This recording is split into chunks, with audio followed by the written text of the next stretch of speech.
Since 2014, when Western nations imposed sanctions on Russia in response to its illegal annexation of Crimea, the Kremlin has claimed that Russian companies are looking to China in search of opportunity. That pivot eastward has taken on greater urgency since Moscow's full-scale invasion of Ukraine in February 2022. Last year, two bridges opened across the Amur River, which marks the border between Russia and China.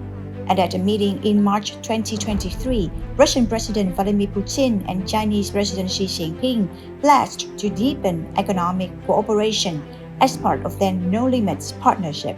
But just how big a helping hand has China really offered Russia since the outbreak of the war in Ukraine? Based on the review of Chinese custom data published, it can be seen that in this relationship, China benefits significantly more. This is FBNC's World Affairs.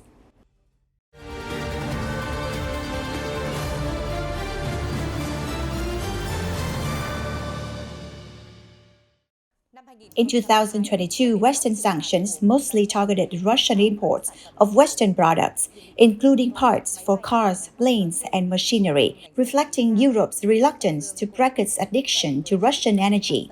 Russia also lost access to advanced semiconductors, which rely on US technology. This caused a headache for the Kremlin. Russia needs high-end microchips to build the missiles it uses in Ukraine. Western countries know that Russia will always find buyers for discarded hydrocarbon exports, but locating alternative suppliers for imports of advanced technology is trickier.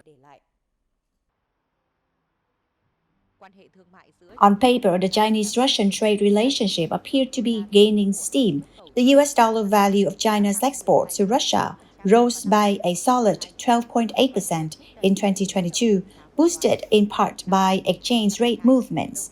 Last year, the yuan depreciated against both the dollar and the ruble, increasing the competitiveness of Chinese exports to Russia. But this seemingly robust growth in Chinese shipments across the Amur was not exceptional. Most of China's top 20 trading partners recorded growth of 10% or more in their imports from China last year. The value of Chinese exports to Australia and India, hardly Chinese allies, jumped by around 20% in 2022, for example. The dollar value of China's export to Russia paints a more modest picture of the trading relationship. In 2022, Chinese firms shipped $76 billion worth of goods to Russia, roughly the value of their shipments to Indonesia, Taiwan, and Australia. That represented only 2% of China's total exports, on a par with Chinese shipments to Thailand, whose economy is a quarter the size of Russia's. Since 2014, China's exports to Russia have grown by only around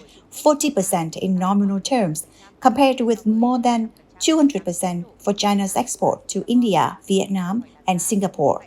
This raises the question of why Russia is not an attractive market for Chinese firms. Some of the answers are obvious. The Russian economy recorded a recession last year. Growth will at best stagnate this year, and projections suggest that Russia's GDP will not recover to its pre-war level until 2027.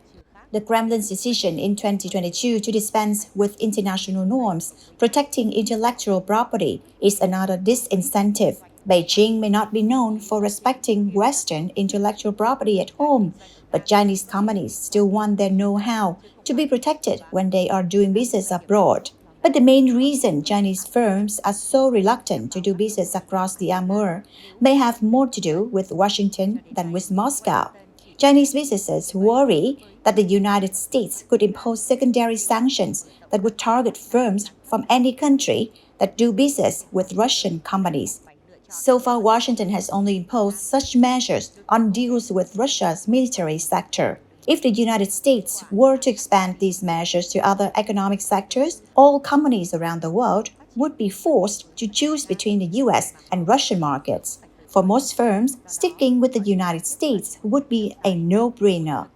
Perhaps more concerning for the Kremlin, Chinese firms that are doing business across the Amur are not making up for the departure of Western suppliers from the Russian market. Chinese businesses mostly send basic mobile phones, transport equipment, and computers. Chinese companies are not shipping advanced technology to Russia, according to Chinese customs data. Chinese semiconductors export to Russia remained flat overall in 2022. Again, the United States may be to blame. Like Russia, China has lost access to advanced semiconductors as a result of a raft of US export controls that were introduced in late 2022. The United States made a bet when it simultaneously curbed the ability of both Russia and China to import sophisticated semiconductors in 2022. Russia appears to be smuggling some semiconductors from Turkey and possibly Kazakhstan, Serbia, and the United Arab Emirates. But Russia probably cannot secure enough semiconductors to meet the demands of its large economy, undercutting Moscow's ability to create a technology ecosystem from scratch and build supply chains for advanced products. Over time, this will weigh heavily on Russia's economic outlook. On the other side of the trade balance, the rise in Russian exports to China appears more impressive. The value of Russian shipments to China increased by 43% in 2022. The increase in commodity prices due to the war can explain part of this figure. However, Russia's exports also play a significant role in supporting China's economic recovery after the pandemic. Russia's export to China remained low at $114 billion last year. That figure represents just 4% of Chinese imports, on a par with China's shipments from Malaysia, whose economy is one-sixth the size of Russia's. Since the beginning of 2023, many state-owned oil companies and private Chinese refineries have been purchasing more crude oil from Russia. Large private oil refiners Hungary Petrochemical and Jiangsu Eastern Shenghong started receiving Russian crude from March, attracted by wide discounts. 4 cargoes of about 740,000 barrels each of low sulfur ESPO crude discharged at Hungary's Dalian Perth in March, while another 2 arrived in April. The Kepler data showed Shenghong imported a Urals crude cargo of about 720,000 barrels in March and 1 million barrels in April. Also in April, PetroChina received a Urals crude cargo of 1 million barrels via Myanmar's Maid Island port, which is linked by pipeline to its Yunnan refinery. China's overall Russian crude imports, including pipeline and ships, rose to a record 9.61 million tons, or 2.26 million barrels per day in March, customs data showed recently. China's import of Russian Urals are on track to break March record as more refiners start to tap on the discounted crude from Russia's Baltics, said Vortexa analyst Emma Lee. Around 700,000 BPD of Urals may reach China in April, up from 600,000 BPD in March, she said. Russia's oil exports from Western ports will rise to the highest since 2019, despite Moscow's pledge to cut output. Discounts for Urals crude arriving to China in July have narrowed to about $9 to $10 a barrel, from around $14 a barrel for March arrivals, traders said. Similarly, ESPO for June delivery has traded at discounts of about $5.5 a barrel to ICE Brent futures, up from discounts of $6 and $8.5 a barrel for cargoes arriving in May and March, respectively. Smaller Chinese independent refineries, known as teapots, snapped up almost all of the ESPO supplies between November and January. Shandong province, home to most of teapots, imported a record 4.2 million barrels of Verandy crude from Russian Arctic in March. China's customs data showed no crude imports from Iran and Venezuela in March, as these cargoes are often rebranded as oil from other countries to evade sanctions. According to some experts, cheap oil from Russia holds significant meaning for China's economy at this stage. It relieves much pressure related to input prices, helping to increase the competitiveness of Chinese goods globally. This is even more crucial in the context of a sluggish global economy, where the demand for Chinese products is not yet high. And although China does not target the Russian market as a primary export destination due to its economic scale and the current difficulties faced by Russian businesses. China quietly takes full advantage of cheap oil from Russia. This serves as a catalyst to help increase the competitiveness of its goods in a challenging context like the present. đã giảm xuống còn 49,2 điểm so với 51,9 điểm trong tháng 3. Chinese banks are ramping up efforts to promote international use of the yuan and reporting a surge in cross-border yuan business from the country's booming trade with Russia and deepening ties with the Middle East. Harbin Bank in China's Heilongjiang province, neighboring Russia, saw its cross-border yuan business grow ninefold last year to a record. China Construction Bank and Agricultural Bank of China reported total assets at their Moscow subsidiaries jumped 3.3 times and 1.4 times respectively in 2022, while Russia was put under harsh Western sanctions. The yuan's share of global payments is merely 2.5% and tiny compared with the US dollars 39.4% and euros 35.8%, according to SWIFT, the global payment messaging system controlled by the West. But Reuters' analysis of banks' latest filings show how the one-year-old Ukraine war that led to Russia being kicked out of the dollar system is revving up China's efforts to extend the plumbing for an alternative currency system.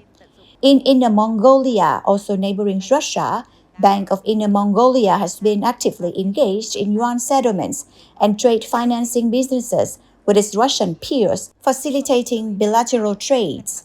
Even Chinese banks with modest Russian business, such as Bank of Zhejiang and Postal Savings Bank of China, said their cross-border yuan settlements more than doubled as Beijing pushed for global use of the yuan currency. Agriculture Bank's yuan clearing business jumped 157% last year in Dubai. Harbin Bank, which in 2015 partnered with Bank of Russia to establish a platform for Sino-Russian financial cooperation, last year launched a department dedicated to promoting cross-border business with Russia. Industrial Bank, whose cross-border corporate payment business jumped 50% last year, has also been actively promoting CIPS, China's own global payment system. The bank said it currently helps 153 foreign and Chinese banks connect to CIPS to advance China's yuan internationalization strategy. Recent official data from China's Foreign Exchange Bureau shows that the Chinese yuan has become the most widely used currency for the country's cross-border transactions in March 2023, surpassing the US dollar for the first time. Specifically, cross-border payments in yuan reached a record level of 549.9 billion US dollars compared to 434.5 US dollars a month earlier. The yuan was used in 48.4% of transactions, while the US dollar's share dropped to 46.7%. No one can deny that Russian businesses switching to using the yuan has brought about a new position for this currency. This has further encouraged other partners to follow suit. Excluding some of China's neighboring countries, even Argentina in South America has recently announced that it will switch to using the yuan for transactions with the billion-people country. Thus, Argentina is the latest country to stop using the US dollar and switch to the yuan for importing goods from China. Argentina aims to purchase around 1 billion US dollar worth of imports from China in April, paying in yuan. Another South American country, Brazil, has agreed to settle bilateral trade transactions using each other's domestic currency, creating opportunities for easier use of Chinese yuan. China is currently Brazil's largest trading partner and Argentina's second largest. Last week, India's neighbor, Bangladesh, decided to pay Russia in yuan for the cost associated with building a nuclear power plant. This payment is valued at 110 million US dollars. The Central Bank of Iraq has also revealed plans to allow limited transactions in the Chinese yuan for purchasing goods from China.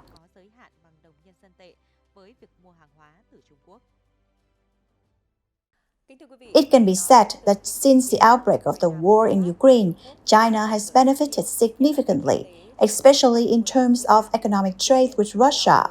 However, according to some experts, what China offers in return to Russia is quite modest. Apart from dual-use chips, which are limited in trade with Russia, the billion-people country has not yet made any notable moves to support its large neighbor. This once again demonstrates that China's policy prioritizes its interests above all else. Thân mến, chào tạm biệt quý vị trong các chương trình sau.